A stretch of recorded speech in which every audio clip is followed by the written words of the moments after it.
I also have had wonderful spiritual teachers and guides throughout the years. Jojo Pamaria has shared her medicine around the Dagra medicine wheel with me, as well as Sabang Fusome. Fan Shan Shur, I did a year-long apprenticeship program with her and embodied creative leadership, and it's how to tend to trauma from the body. As well as Christina Baldwin of the Circle Way and a bunch of other folks who have shown up to kind of guide me along the way. One of the people who I'm just really grateful to have as a teacher and guide right now is David O'Fallon, who actually I see as one of the participants or attendees on the call today. So hi, David. So that's kind of, I'll just say one more thing is so part of my work, I think, has been how to blend those two parts of me, how to become more and more of a whole person instead of these compartmentalized people that I think often we walk through life as. To integrate the whole being. And I really love that you mentioned that, because to me, the word freedom is a very simple word, but it could mean many, many things to people. And what really touched me when I spoke to you the first time, it was, it was the context of what was going on in the U.S. and I think around the world with Black Lives Matters, and you made me realize that we're all slaves, Yeah. and Yes. we've never healed slavery, not just the Black people, but the white people. Mhm. And it made me realize everywhere in my life where I'm actually not free. Walk like a free man, but I'm not. So can we talk a bit about that? This whole concept of freedom and how we can actually claim it ourselves. Yeah, so first I would say is, that piece about we're all enslaved in some way, shape, or form is, the legacy of slavery, the ancestral legacy of slavery that we all have in us in some way, shape, or form, whether it's from what we think of as traditional slavery or as enslaving another, because to enslave another, there's a part of you that has to be enslaved as well.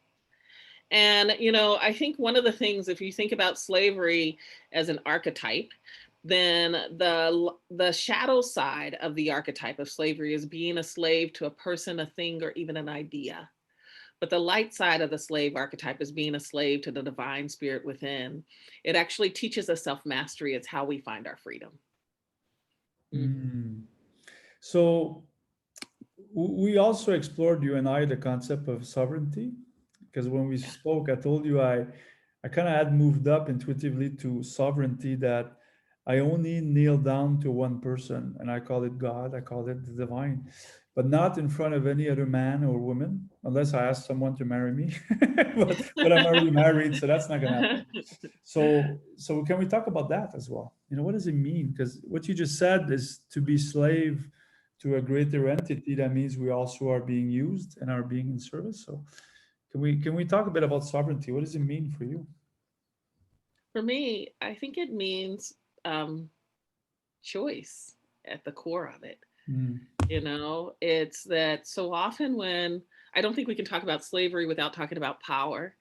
And so often when we talk about power, we're talking about external power and not internal power. But, I think internal power is the most powerful. External power changes when circumstances change. Internal power can stay with you forever. And so for me, personal sovereignty is about stepping into more and more claiming my own internal power. And that comes first from perspective, because if we don't even know that it's possible, you can't claim it. And so first of all, just in increasing our perspective, our capacity to hold and see more helps us to then have choice. Choice. I just was coaching someone before, and we talked for 2 hours about choice. That our life is really, really about choice, and we're talking about joy, peace. It's always behind a choice, no matter what Yeah. happens. Because I've met, and sometimes I think we all have the ability to be a victim in the archetypes. Oh, you don't Yeah. know my story. Yeah, I know your story, but look at this person, look at her story, look at what she's doing. Yeah. So this choice. If we look Well, at, and One of the things I'll say about choice, Stephen, is that, I love, like, if you think about the throat chakra where we get to like speak our truth, it's also the place of choice. And I don't think it's by accident that our throat chakra is in between our head and our hearts. It's the chakra that's in the middle. And so we get to choose, like, what are we going to be led by? And I think that, greater choice, again, equals more personal power. Because we ultimately we have free will. We get to choose how we live this life. And we've all heard the saying that not choosing is choosing too. Yeah. It's choosing to be, to give our power. So Yes. I would love to talk about power, and because I've discovered that I've given a lot of my power away Yeah. for noble causes, to be loved, to be appreciated, to fit in. And as I claim back my power, it creates disturbances around me. Because whoever I Yes. give the power to now, there's, yeah, but so how do we go about claiming our power back, and while So maintaining some relationships? So I think some of it is about recognizing that we are giving up our power in the first place. Because if we don't know that we're handing it over, we don't have the choice to reclaim it, right? There was my house that I used to live in years ago. Every summer we'd have this thief that would go through the neighborhood and take people's things, and we'd get these texts from the community council about, oh, he was spotted here. And I remember my then husband, I call him my husband, my husband says to me, he asked me if I would lock or if I would turn on our security system when I left during the day to take the kids to the pool. And I said no. And he knows me, so he didn't say anything. He just went on, and he proceeded to take our grill and move it from the outside into our garage. And we went through the day, and then later that day I was talking to him, and I said, do you know why I said no? And he said no. And I said, because if I were to change the way that I'm doing things, this person has already stolen something from me even before coming to my home. And I'm not going to just hand it over. If he's going to come and get something, so be it. But I'm not going to hand over my power before it's even, there. And I think that we do those kinds of things unconsciously all the time. We just hand over our power. I was so struck when our school shut down because of COVID. Like, we had the last day of school in person for our kids on Friday, and then on Monday they were online. I was struck that parents didn't say no.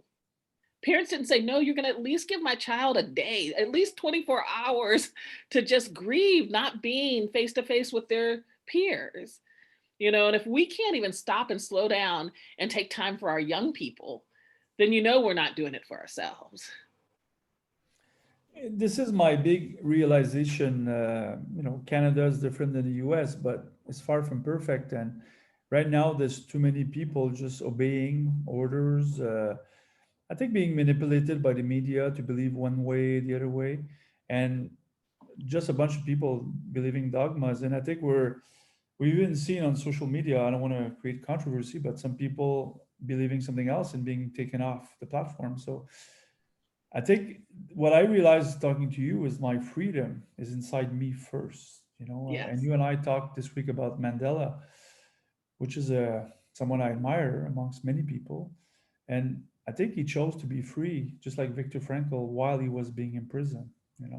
Yeah. And so this choice that we make, which is really inside, I want to talk about, you do some deep, deep work with leaders. You Mm-hmm. call it, I can't remember what, Fire and Water, I think, Fire and water. We have which a is about 16-month. rites of passage, which we Mm-hmm. don't have a lot, in our society. How can that help us to be free and recognize does that work contribute to that? Yes, and you have to kind of understand what initiation is, I think, is because what I believe initiation is it's the soul meeting itself, is us doing a descent a descending journey into ourselves. Mm. You know, Bill Plotkin talks about this a little bit in his book Soulcraft, where he talks about the journey to spirit, where the collective we is, the spiritual collective we, is an ascending journey. It's a masculine journey. It's why we have more ministers and priests that are men than women. But the journey to soul is a descending journey. It's a feminine journey. It's where we descend to meet ourselves. And it's why we have more witches than warlocks. And, you know, I think initiation and the descent and going in to meet ourselves, again, and increases our personal power, because oftentimes we can't make choices because we don't know ourselves. We don't even know what triggers us, what doesn't trigger us. We don't know. Oftentimes, one of the hardest questions to answer for us is, what do you want? You know? And it's because we don't know ourselves. We have taken the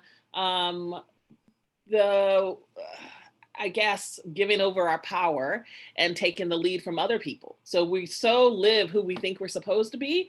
I was in this workshop recently. I was co-hosting with a woman for moving from discipline to discipleship.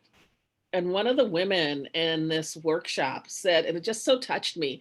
She said, she's like over 70 years old, and she spoke that for years she thought discipleship was about the roles that she played and not just her deep love of spirit. And it just touched me because one of the things she said is she's asked herself this question about, am I willing to die for someone else's freedom and liberty? And she said the answer for her to that question was no, until she fell in love with the divine. Mm. And to me, that's a falling in love with ourselves that I just think is so wonderful. So in terms of a choice, what just resonated for me, because I believe that is we first have to choose ourselves in Yes. every situation. And choosing ourselves, I don't think it means that we're selfish. It means that, like in the airplanes, they teach us put your mask and then you can save your child. But I certainly have lived a life where I didn't choose myself a lot, Yeah. and it created frustration. And what I'm discovering is when I choose myself, I'm actually choosing others, you know? Yeah, because we're connected, and that's what it means. You know, I think in our house, it's not called selfish, it's self-full, Mm. is that we get to be self-full first, that we're supposed to give from the overflow. We're not supposed to give from what's in our cup. So often we give from a half empty cup. Mm. But our job, because that's, until we fill ourselves up and give from the overflow, our giving isn't clean. Because usually we're using the other person to fill us up and not the other way around. I had a coach one time that said, when we give from a place of expectation, we're really takers and not givers. And and I think that's such a profound thing, because we can't really know what somebody else needs. But if we understand that we're connected, and that if I am tending to me, I am tending to you, Mm. then then it can be clean, because I'm nobody else's God. I can't know what someone else needs for their growth and development. One of the things that my co-host for Fire and Water and I've talked about is this whole piece about when people's experience, for all I know, they're supposed to be having a crappy experience for their growth and development. I can't know what experience you need for your next step. And we so act like we're supposed to be able to know, or that we can know. And that's just us playing people's gods. Mm. I love what you said. Giving with expectations is really taking. There's a guy who wrote a book, Givers and Takers. I can't remember his name, from Wharton, I think. He says there's givers, takers, and there's givers with discernment. Yeah. Yeah. So I'd love to take our conversation to society. There's a lot Yeah. of challenges in the country you live in. I think there's a lot of challenges around the world. It's just that everything in the US is magnified. Yes. The size and the money involved, everything is politics in the US is a contact sport. It's really, really ugly. It's interesting to watch. How can we take this concept of freedom to society, to Yeah. actually start loving each other and maybe transforming? Yes. So you've heard me say this before, that I believe part of what we've been living is all of us is we've been living with the yardstick of what's right, real, and true as white and male. And the problem with that yardstick is often it removes nature and the divine from the equation. And so, it's not complete. And what we're seeing in the US is we're just seeing that we're such an adolescent nation. And adolescents want all of the freedom and none of the responsibility. And so that's across the board in everything. And we're so focused on what other people should be doing or need to be doing. But if, like we talked about just before, if we really get that we're connected, if I'm tending to myself, I am tending to you. And matter of fact, I don't have any control over what you do. And I barely sometimes have control over what I do. But if I focus on me gaining more and more of my own personal power, then, and not only power, but love and care and concern for myself. Because if I don't have that for me, there's no way I can give it to you. One of the conversations that I think is really just off the mark is the conversations that we're having around race. We are having conversations as if no one's talking about it. But that's not the issue. Everybody's talking about it. Everybody has always talked about it. The issue is that most of us aren't mature enough to have the conversation. And so part of I think my job in rooms is to increase people's personal power, to help support spaces that do that. Because if you have love and care and concern for yourself, then you have it to give. We've lost the understanding of the connection between our own personal grief work and compassion. If most of us would consider ourselves pretty compassionate people, and to a certain extent, we would be right. But the thing that I think we're missing is that if you haven't done your own personal grief work, your compassion has no depth. It's just shallow because you can't give what you don't have. And so that's the work for us to step into. That's the growing up. Wow. I call it the inner journey. Before I can connect truly with you and hold space for you, because I don't know what's going to come out when I hold space for you, I need to be really, really grounded and solid, and it only reflects my own level. How do we start in our quest for claiming our freedom? How do we start listening to each other?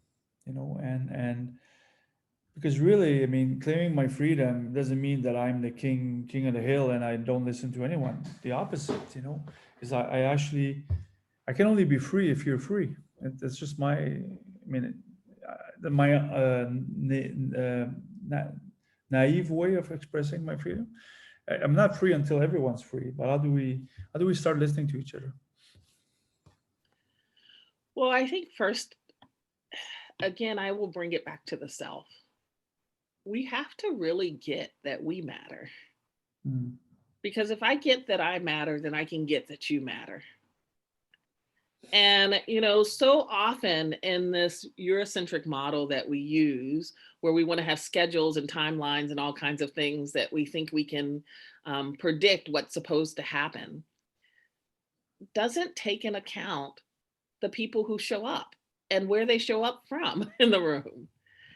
So much of our work, the work that I'm involved in, is an emergent kind of work because the people in the room matter. We can have an idea and a sketch of the schedule, but I always tell people, yes, this might be what we are planning, but it can go out the window in a moment, depending on what shows up in the room. And that doesn't mean that we don't have a goal for where we're headed to. It just means we're not attached to how we get there together. Mm. So we hold a common intention, and then we allow the path to guide us. It makes me think of another word that we explored this week, you and I, surrender. Yeah. Because it's a word I love, and you even shared with me a song, "The Great Surrender." But Yeah. I mean, in my spirituality, every day I wake up and I tell God, I'm surrendering more today, more and more and more, and then magic starts to happen. So can we talk about surrender from your point of view? Yeah. So I think so often, um, when we think of surrender, we think of surrender again about surrendering to the toxic masculinity. I don't think we think of surrendering to the light side of the masculine or surrendering to the healthy feminine. I think that it scares us, the idea of surrender, because that's the framework that we hold it in. But what I've learned is, even though I've been afraid at times to surrender myself, when I really surrender, I actually feel more grounded and more in power than I think I'm going to when I'm thinking about surrender. I think the fear is always, if I surrender, I'm going to have a loss of control. But that hasn't been my experience, especially in a sacred surrender, which is a surrender that isn't holding on to the martyrdom kind of piece of surrender. It's the surrendering of something with the promise, knowing there's a promise of something greater. And that's I think the ritual holding of surrender. And there's you're talking about the song The Great Surrender, which I have just been taken by these past couple of weeks. And it's a friend of mine who put this song out, and his name is Krister Linder. And what he said to me when he shared the song with me was that this song is about Lucifer. Lucifer getting to the point of getting really weary of fighting against the very unconditional love of the divine that allows him to rebel and raise hell in the first place. And Lucifer starts to ask for forgiveness. And first of all, I'm taken by the concept of Lucifer asking for forgiveness, and also the free will piece, that we have this this space. I believe that the unseen world can't even interfere in our behalf unless we invite them in. That's why invocation is so important. And so this piece about Lucifer's free will to rebel, and then the asking for forgiveness and coming home kind of piece. When I was talking to Krister, he said to me that song was about all the ways that we rebel against love or the divine. It's about, my own procrastination. It's about my own dragging of my feet. It's about the ways that I turn away from love. That's how I'm Lucifer. And I just, it just is working me so in such wonderful ways of how do I then turn and clean up those parts of me that then I believe claims more and more of my own freedom.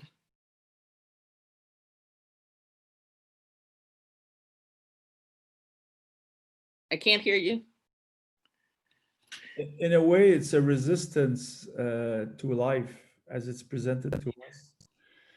There's a concept that I'm really working out on embodying, which is joy. I discovered that I resisted joy most of my life because I wasn't entitled to it. Then I realized that as soon as I'm born, I'm entitled to joy, just like love, just like abundance. Um, in the context of what we're talking about, the surrender, the freedom, how does joy fit into it? How do you access joy? Well, first, I think I would go back to the piece where I said, we've misunderstood or have forgotten the relationship between grief and compassion. Because doing our own personal grief work gives us more access to our joy as well. So I love Martine Prechtel, who's of Mayan descent, talks about grief isn't sadness, grief is release. And he says, because when we're grieving the thing that we've lost, we call it grief. But when you're grieving the thing that you've got, it's called joy or praise. And he says, because to really know how to praise something, you need to know what would be lost if it was gone. And so where we tend to block our access to emotions, because emotions don't differentiate. Either you have access or you don't. And so where we tend to block it is at what we consider the negative emotions, grief or pain or sadness or rage or whatever. But when you're willing to go deeper into the grief, you get more access to the joy. So they come together.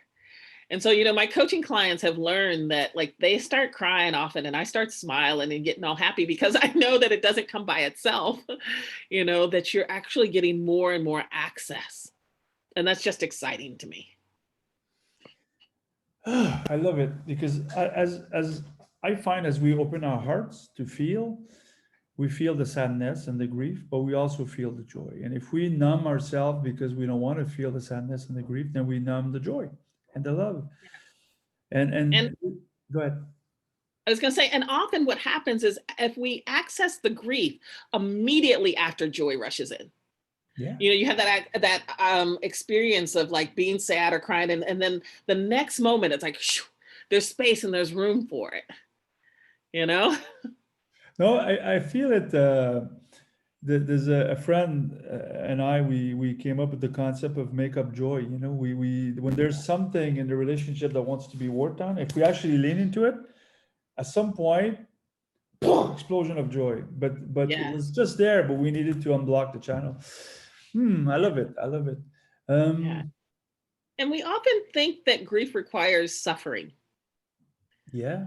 But, you know, I think so often or in my life, I've avoided grief because I thought it meant suffering. But what I've learned is grief doesn't have to include suffering. The suffering actually is the resistance to the grief, not the grief itself. If you know, the grief itself is just sad. But if we open and just let it flow through us and there's no resistance, there's no suffering. So we come back to the concept of resistance. You know, Yeah. so grief.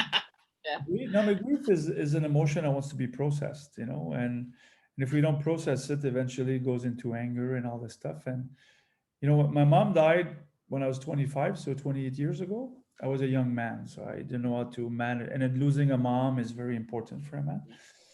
When my dad died 2 years ago, I grieved 3 days. I still think about my dad, but I think I'm completely, you know, healed from. Yeah. So allowing ourselves to grieve, and it's not just when people die. It could be a Yeah. relationship ending, or so allowing ourselves. Can we talk about this allowing? Well, let's not move too quick from grief first Yes. because I think that um grief is it's a relationship, it's not an event. And so I would suggest that even your grieving for your dad isn't done, you know, that it changes because we change. And so, like, I've even watched my children, both their grandmothers died when they were really young. And I watched them as they grow and change, grieve their grandmothers in different ways over and over again.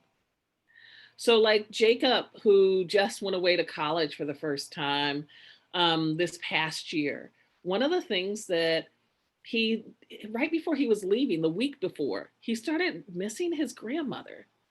Now, his grandmother died when Jacob was 3. Jacob is at 18 and, you know, getting ready to go away. And so he started like interviewing family members about her. I even took him to meet with her cousin who she grew up next door to. And what I think he was doing, though, which I think is really just in an unconscious way, is that he was grieving his grandmother because he was making a connection to his ancestry, to the rootedness of where he comes from, and giving himself an opportunity to grieve right before he was leaving for college. And I don't think he was conscious about it, but I was conscious watching him, like, and how we will do these things and bring them up because they have medicine for us at the time. And, you know, for me, when my mother died 10 years ago. I was her only child. We were very enmeshed. I was born when she was 15, going on 16. And when she died for about a year, I would probably be in bed 2 to 3 days a week, just in such grief. And part of one of the things that happened at a certain point, though, I was in bed watching Antoine Fisher, actually this movie, and there's this scene. Viola Davis is in it, and it's an amazing scene where her son comes to see her. He hasn't seen her since she was taken away from him when he was born in prison, when she was in prison. And he goes and he finds her, and he's sitting, she comes in the room and he asks her, do you know who I am? And she says, yes, you're my son. And she just doesn't say anything else. She walks into like the living room and sits down, and he sits down next to her and he starts talking to her. And her face in this scene is just amazing because she doesn't say a word, but you can see it all. Like he's telling her that he's a good man, and that why didn't she come for him? And they're having this whole conversation, and it just unlocked something in me. It was this like, um because she couldn't speak it, you know, she couldn't say anything to her son. And what I got at that point about my mother and my mother's death is that I had been holding on to her through the grief and the suffering because I was afraid, I think, if I let go of the suffering, there would be nothing left. But realizing that there were other things that I could hold on to with my mother. I could hold on to how crafty she was. I could hold on to, you know, she has a wonderful sense of humor. Actually, my daughter has it, like this quick wittedness that's really amazing to witness. You know, there's lots of different ways that it shows up. And I think that grief piece, if you don't know how to grieve, you don't know how to live. It helps to free us. It actually, the water washes away or opens up things in ways that I don't think we can get to otherwise. You mentioned on the medicine wheel your water element. Yes. You made me realize that I am too. Yeah. I always prided myself of being the fire, but I think it's a costume that I wear. Mm-hmm. And I love what you said about the water because I think it refers to what you just said. It purifies, you know, it Yes. cleans it. And I love. I have a few speakers like you that they coach me live when we're doing. So I'm one of those guys that say, yeah, I'm grieved now, check. But the fact that I actually brought my dad in the space, he died 2 years ago, means that my grieving is not complete, and it will probably never be complete. Yeah.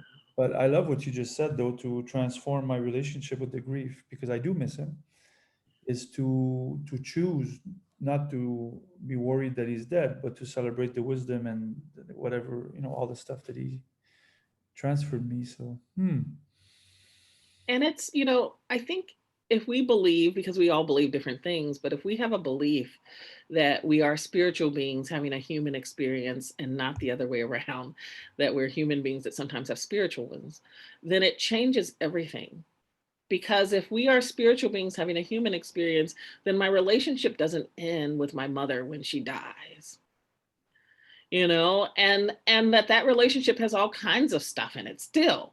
Like there's times that I'm like, you know, angry and frustrated, and times that I'm loving and in gratitude, and all of it I still feel. I remember one night I was I had such a really hard day, and that night I was just crying out and yelling to the ancestors that they needed to show up, like they needed to help and do and help move things around for me, if I was going to do this work. You know, it's kind of like, you have to do your part, you have to come help me. And the next day I was on the phone with a friend from South Africa, and we were talking and planning, and I was so weepy, and I told her I didn't quite know why that morning I was still so weepy. And then I get on Facebook, and there's a distant cousin reached out to me who I had never met, who found me through ancestry.com and said, I think we have common ancestors, and I have information if you want more. And I said, yes. And so he calls me, and he's been doing genealogy stuff since before it was online. And so he has all these stories of all the ancestors. And again, it's that piece that night I was crying out for them and saying, you need to show up. And here they show up the next day through him. And so it's those pieces for me that just show that it's so much bigger than just us. hmm. That's where I think that's when the surrendering comes in, you know. what I found that with surrendering is if I want to control the reins too tight, is I stop the magic. And, Yes. and when I let go of the reins, we always need to have some management of our life, but the more I'm influenced by what I call the great, then there's really magic, like things like you just said, that these people just show up, and and it's funny because it's not funny actually. I used to say it's funny when something magical happens. Now I say it's magnificent. I was looking for a black woman for my conference that would be the right person, and I sat on it for 6 weeks. I didn't know where to go. Many people says, you gotta have the right person. I said, she's gonna come to me. And one day I woke up and I reached out to Nilima in India, and she recommended you. And you're probably an hour flight away from me in Ohio, but I would have never known you for Yeah. you were my Facebook friend, but Yeah. we didn't know each other. And so yeah, the magic does happen. I would love, maybe we can ask, if you're okay, Juanita, if people have questions. I would love that. Yeah, if you have a question, a comment, we'd invite you to go in the chat, and I'm gonna take those questions and bring them up to. I'm gonna ask you a very personal question now, Juanita. In your claim to freedom and your own transformation, what is knocking on your door now to be healed or transformed at this moment? So I think, and in some ways it's the same answer always, but it is very personal. I think for me, it's, can I allow more love in my life? And that's everything. It's all of it, right? It's because love to me, or the ability to open to love, is Mm, evidence that the trauma didn't win. mm, And and again, that's even a conscious piece. That's like, can I look at the places where I'm not being compassionate to myself or to others, because there's a lack of love there? Can I look at the place where I'm resistant to the divine order of things? You know, I always say sometimes I think I can take on spirit even because I get all upset and frustrated, right? And I and it is this personal relationship for me. Um, it's, can I open to receiving more? Now, it doesn't mean that I don't have lots of people around me that love me or that want to love me. But it means that, can I allow it to come in? Can I it's the receiving piece. Can I really get that I'm not only loving, lovable, but love itself? mm. That's my that's what's working me now. So, Konita, we're on the same path because it's also my path to whew, that I discovered that I can only love and touch as long as I allow life to touch me and love me. So, Yeah. it says here from Camellia, how can we help a teenager to open to love? Which is, yeah, sometimes a challenge. Yes. So I have a teenager, I have a 16-year-old daughter in my house who can be quite tragic at times. She says she can be quite teenage angsty. And and for me, one of the things that I've been doing with her is I've just been loving her. I've been like pouring love and compassion and gentleness, and even like in ways that she isn't expecting or that surprises her. The other night I baked her some chocolate chip cookies, some homemade chocolate chip cookies, and took them into her room without her knowing I was doing it, those kinds of things. And the other day also, she was kind of, complaining about stuff. And what I asked her is, I just said, okay, so what are 3 things you're grateful for? And so I invite her into the gratitude. I invite her into being gentle and kind with herself. I, suggest to her when she's really kind of in those moods, maybe you should take a bath, get in the water. How about I run you a bath? you know? and and just this, when we start treating them and treating ourselves, because they get to witness that too, in these loving, kind ways, they start to learn more and more that they matter. Hmm. Does it also matter? I mean, I have this belief now that we can never love more than we actually love ourselves. You know, if not, we become we pretend we love, but it's always conditional. That this whole journey about learning to love, because my experience has been I've been taught not to love myself, because and it's Yeah. been quite a challenging journey for me, and it's transforming my life. So I don't know if you want to talk a bit about that, and it's the concept of self-love, but I don't Yes. think we really taught that. Yes. Hmm. I I think that, and I think this fits in with the question here from Shersha, is when trying becomes worrisome, how does one open to the love of self that is needed? And and what I've learned is we have to give ourselves such grace and compassion.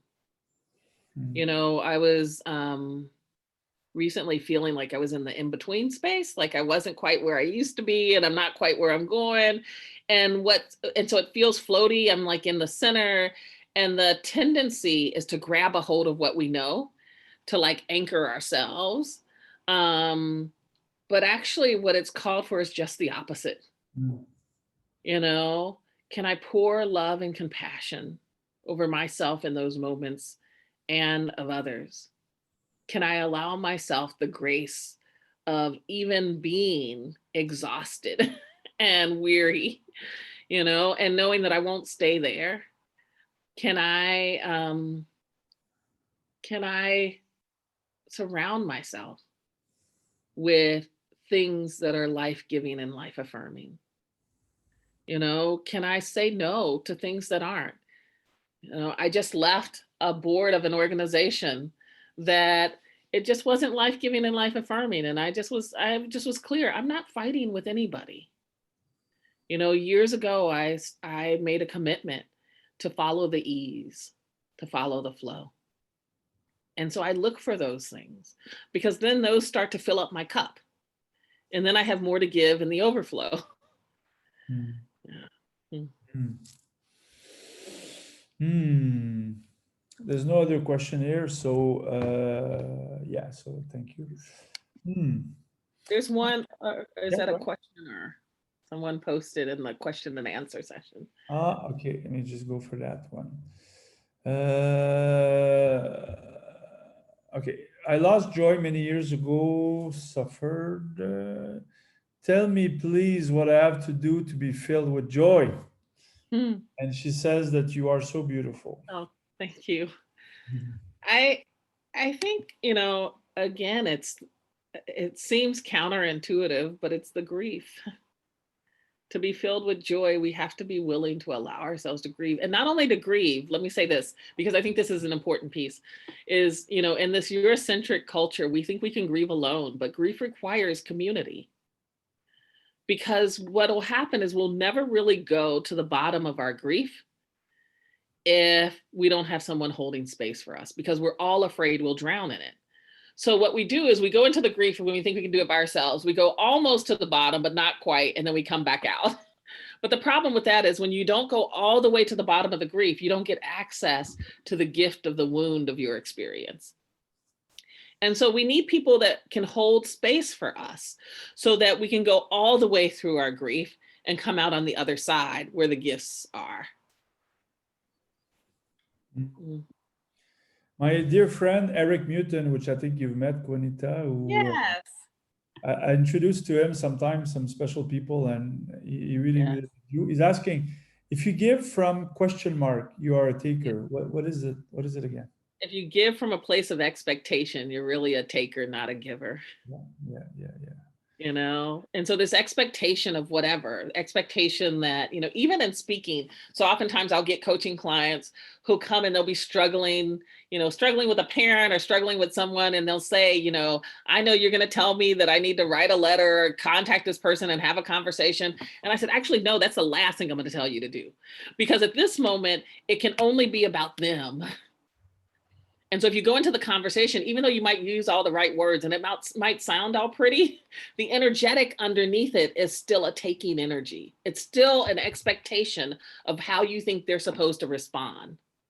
And so what I say is, you know, what you need to do is that we need to stay in it by yourself first till you can have a conversation with them that's clean, where you're not expecting anything, where you're speaking from a place of needing to speak it instead of needing them to hear it. And that changes everything. Maybe one more question. Grief requires community, community being more than one person. Mhm. Yeah, so I was touched, Quanita. I was at the Wisdom Conference in California, and they brought teachers and high school students from, I think, one of in the last few years, major, shooting in school. And I saw, young women, young men. These are the people that organized the march in Washington, Mhm. and how they were talking about healing the community, which very often we don't do. Can we talk about that? How can we heal as a community? So one of the things, seeing those young people um, march and people talk about how, you know, they're showing us and they're leading the way, actually made me very sad. And the reason it made me very sad is because that's not their job. It's our job. And so because we're not doing it, they're stepping into it. That's why there's such a need for eldership now, because we're so adolescent. We're leaving it to our kids and they know it. You know, there's a friend of mine who works at Mount Madonna School out in California, and he says, we've turned our learners into achievers, and in the process have stolen their humanity and they feel entitled to something for it. We've turned our children into product. And part of it is because we don't know who we are. And, you know, I think with young people, the best thing that we can do is to do our own healing and growth and find our own elders, because, you know, this piece around surrendering to an elder. First, I think one of the things that I learned early on, because I started my healing so young, is how to surrender to an elder. You know, there's a thing called a burden basket in Indigenous communities, which I love because it talks about self reliance. And I used to have one that hung outside my door. I gifted it to someone else. But the burden basket talks about we have everything that we need to tend to what we're called to tend to. And so you leave your burdens outside the door of someone's home. You go into their home. It's about, and then it says, though, because it acknowledges sometimes we need each other's help and support. So what it says is, if you do bring your burdens in and ask for someone's advice, you have to do what they tell you. And so it makes us really discerning in who we take our burdens to when we ask. It's not just complaining to everybody. It's that you're obligated then, because elders can see places that you can't. And so this piece about surrendering to elders, and again, I think we think surrender is about surrendering to the toxic masculinity. And so we are so resistant in it. But you have to have it for the descent, because someone has to hold space for you. Hmm. Maybe one last question from Eric, actually from Emilia, Eric's partner. She said there's a lot of shame in the US. I think there's a lot of shame in a lot of places. How do we deal with shame? How do we heal some of the shame? So one of the things I love about shame, blame, and guilt, I'll put them all together, is my teacher, Fan Shan, she says shame, blame, and guilt aren't emotions. They're actually where we go to hide from emotions. You know, and so whenever I see or hear them come up in a room, the first question I ask is, what are you trying not to feel? And often it's just deep grief and sadness. And I was presenting at the NAACP National Conference, and one of the police officers, actually, no, this one wasn't a police officer. He was the executive director of NAACP in Texas. And he said, why is it that the police won't ever take responsibility for what they've done? And I said, because in this country, we've married shame, blame, and guilt and responsibility, and no one wants to take the blame. We have to start teasing them apart. And we have to start realizing that oftentimes we'll take the blame or put shame and guilt so we don't have to take responsibility. Responsibility is the ability to respond. And so when we can start pulling those apart and not saying, we're not talking about shame, blame, and guilt, we're talking about what piece of this is my responsibility.